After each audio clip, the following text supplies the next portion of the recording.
जब आप बोलते हैं सुधांशु जी तो आप बहुत कुछ जानते हैं 1980-70 में 1990 में जब आपने आतंकवादियों को छोड़ा वो आपकी सरकार थी, आपकी सपोर्टेड सरकार थी वीपी सिंह की। जब हमारे कश्मीरी पंडितों भाइयों को मारा जा रहा था आपने सरकार नहीं गिराई, आपने हमारे हिंदू भाइयों को मरने दिया, हमारे लोगों को कटने दिया।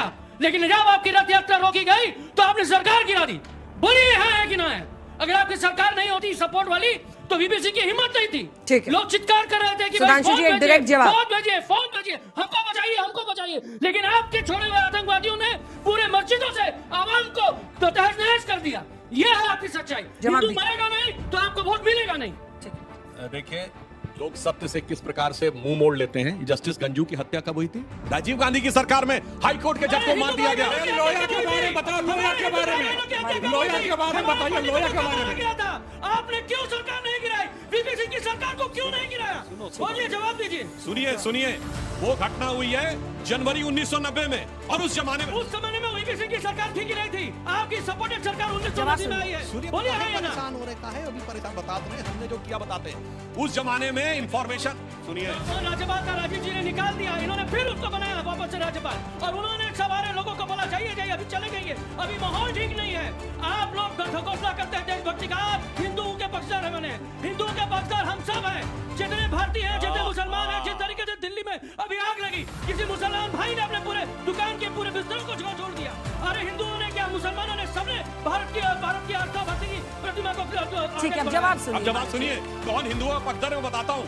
कहते बांग्ला भाषा का नाम अपने चुनावी मैनिफेस्टो का नाम इश्तेहार रखा।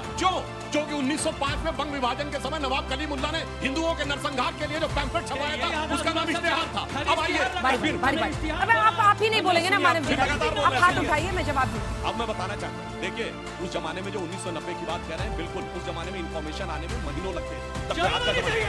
शर्म आनी चाहिए, इंफॉर्मेशन आने में तकलीफ होती है। पूरे देश में नेटवर्क चल गया, पूरे देश में सरकार बदल गई। बारी बारी से हाथ उठाइए ना मानव जी, हाथ उठाइए ना बारी बारी से। इन्होंने जब जगमोहन ने वहां पे एक्शन लेना शुरू किया और बेनजीर भुट्टो ने पाकिस्तान के असेंबली में बोला कि हम जगमोहन को भगमोहन कर देंगे, और उस दिन जिस दिन सरकार ने हटाया, हमने उसी दिन कश्मीर के पैनल से अपने को विड्रॉ किया और सरकार की खुली आलोचना की थी। चैलेंज करता हूं, जाके देख लीजिए जगमोहन का डिसमिसल और इनका हटना। और सुनो, आपको प्रेशर करना था, आपके 90 के आसपास आपके एमपी थे, आपने प्रेशर नहीं किया। ए भैया, उस समय ममता बनर्जी कहां थी? ममता बनर्जी विपक्ष में थी। ममता बनर्जी कांग्रेस में विपक्ष में नहीं थी, कांग्रेस में नहीं थी। चिल्ला नहीं रहे थे। उस समय जिस समय जस्टिस की फोर्स थी। सुनो भैया, जिस समय जस्टिस गंजू की हत्या हो रही थी राजीव गांधी का, ममता बनर्जी 1991 में, जब उसके बाद 1991 से 93 तक ममता बनर्जी कहाँ थी? बोलो, ममता बनर्जी कांग्रेस में थी। अब देखो कैसे दहाड़ के चिंगार के बोलते हैं, मगर उस समय ममता बनर्जी कहाँ थी पता नहीं। मगर एक बात मैं कहूँगा, सुनिए, सारे समुदाय हिंदू कश्मीरी पंडितों को आपने मरवाया है। मगर मैं इतना जरूर कहूँगा, आज के विषय पर भी तो आइए, आप लोग जानबूझ के मगर इतना मैं कहूँगा, एक बात जरूर हुई है, बंगाल की शिकस्त ने देखिए आवाज को कैसे बदला है कि पहली बार तृणमूल कांग्रेस कह रही है नहीं, हम भी हिंदू हैं, हम भी हिंदुओं के साथ हैं। ये ममता जी ने ये शब्द बोला था कि एक कम्युनिटी है। एक मिनट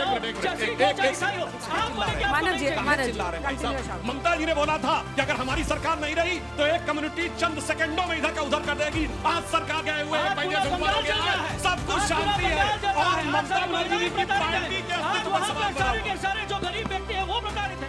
ये आपकी सरकार है और सरकार ईवीएम सारे जल गए, आप सारे ईवीएम सारे जल गए, मशीन जल गए।